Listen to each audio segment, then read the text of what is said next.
If you like this video, please give a thumbs up and subscribe. Hit the bell icon to be notified of new videos. Arkansas has had a number of sightings of unidentified flying objects, UFOs. Most sightings have been isolated events, but there have been a few events in Arkansas's recorded history in which several people have reported seeing a UFO, most notably in 1896 to 97 and 1965. Some have argued that UFOs in the late 1800s were in fact airships or balloons that inventors were experimenting with flying. Others maintain that the sightings were a hoax perpetrated by citizens or newspaper reporters. Throughout the fall and winter of 1896 and 1897, people across the country, beginning in California, reported seeing what they termed airships. By the spring, the phenomenon moved into Arkansas. According to newspaper reports, on April 20, 1897, Captain Jim Hooton, a railroad conductor for the Iron Mountain Railroad, was visiting Texarkana, Miller County, to pick up a train engine to bring it back to Little Rock, Pulaski County. While waiting for the train to be ready, he decided to go hunting near Texarkana. As he was making his way through some shrubbery, he heard what he described as the familiar sound of a locomotive air pump. Curious, Hooton made his way toward the sound. Hooton told the Arkansas Gazette that he saw the airship that was making news across the country landed in a field a few acres from his vantage point. Aboard the ship was a man wearing smoke-colored glasses. He asked the man, "Is this the airship?" The man replied, "Yes, sir." As the pilot was responding, 3 or 4 men came out of the ship. He asked the men, "I beg your pardon, sir. The noise sounds a good deal like a Westinghouse air brake." "Perhaps it does," the pilot answered. "We're using compressed air in aeroplanes, but you will know more later on."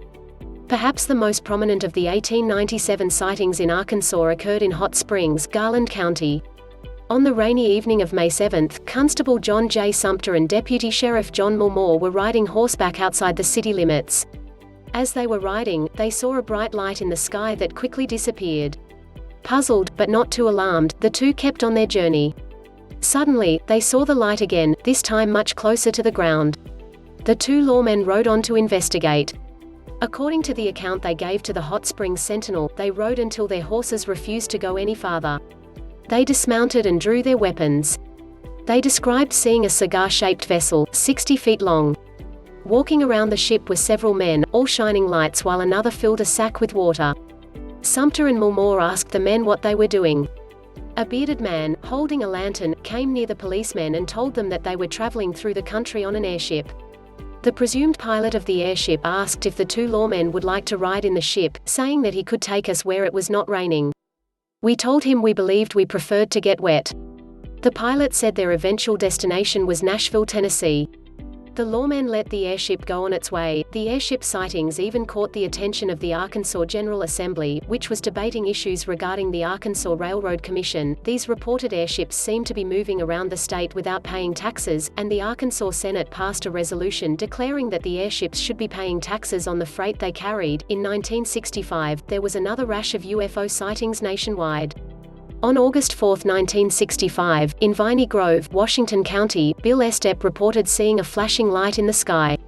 When he went to investigate, he saw a long, narrow, silver object with lighted windows and a revolving light on top hovering in the air just above the trees.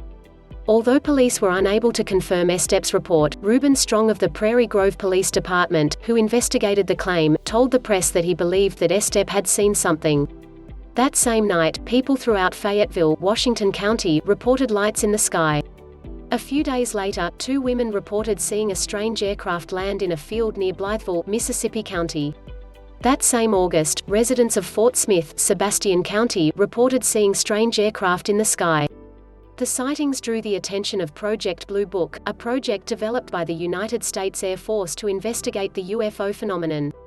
The Blue Book report on the incident noted that as many as 1,500 people witnessed Fort Smith's UFO, although not to the extent they reportedly saw UFOs in 1897 or 1965. Arkansans continue to report seeing strange objects in the sky. As a result, a number of organizations have formed to investigate local Arkansas sightings.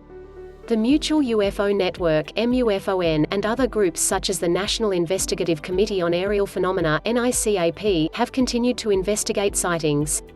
Such groups have established conferences such as the Ozark Mountain UFO Conference, which is held every April in Eureka Springs, Carroll County. For additional information, Busby, Michael. Solving the 1897 Airship Mystery. Gretna, L.A., Pelican Publishing, 2004.